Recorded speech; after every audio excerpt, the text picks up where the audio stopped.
నమస్తే, నేను మీ ఈశ్వర్. ఈ6 న్యూస్ కి స్వాగతం. వార్తల్లోని ముఖ్య అంశాలు. సంగారెడ్డి జిల్లా కలెక్టరేట్ లో గల తెలంగాణ అమరవీరుల స్తూపానికి ఘనంగా నివాళులర్పించిన రాష్ట్ర వైద్య ఆరోగ్య శాఖ మంత్రి దామోదర్ రాజనరసింహ మరియు టీజీఐఏసీ చైర్మన్ నిర్మలా జగ్గారెడ్డి, జిల్లా కలెక్టర్ ప్రావీణ్య, ఎస్పీ పరితోష్ పంకజ్, అదనపు కలెక్టర్ చంద్రశేఖర్ మాధురి, డిఆర్ఓ పద్మజారాణి, సంగారెడ్డి జిల్లా గ్రంథాలయ చైర్మన్ అంజయ్య నివాళులు అర్పించిన వారిలో ఉన్నారు. ఈ సందర్భంగా మంత్రి దామోదర్ నరసింహ మాట్లాడుతూ సంగారెడ్డి జిల్లాను అన్ని రంగాలలో రాష్ట్రంలోని అగ్రగామిగా నిలపడానికి ప్రజాప్రభుత్వం పనిచేస్తుందని మంత్రి అన్నారు. ఈ సందర్భంగా జిల్లా ప్రగతి నివేదికను చదివినిపించారు.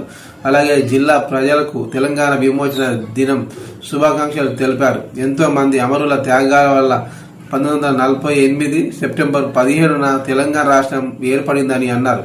తెలంగాణలో ముఖ్యమంత్రి రేవంత్ రెడ్డి సారథ్యంలో ఏర్పడిన ప్రజాప్రభుత్వం తెలంగాణ రాష్ట్రాన్ని దేశంలోని అన్ని రాష్ట్రాలకు ఆదర్శంగా నిలపడానికి కృషి చేస్తున్నట్లు తెలిపిన మంత్రి దామోదర్ నరసింహ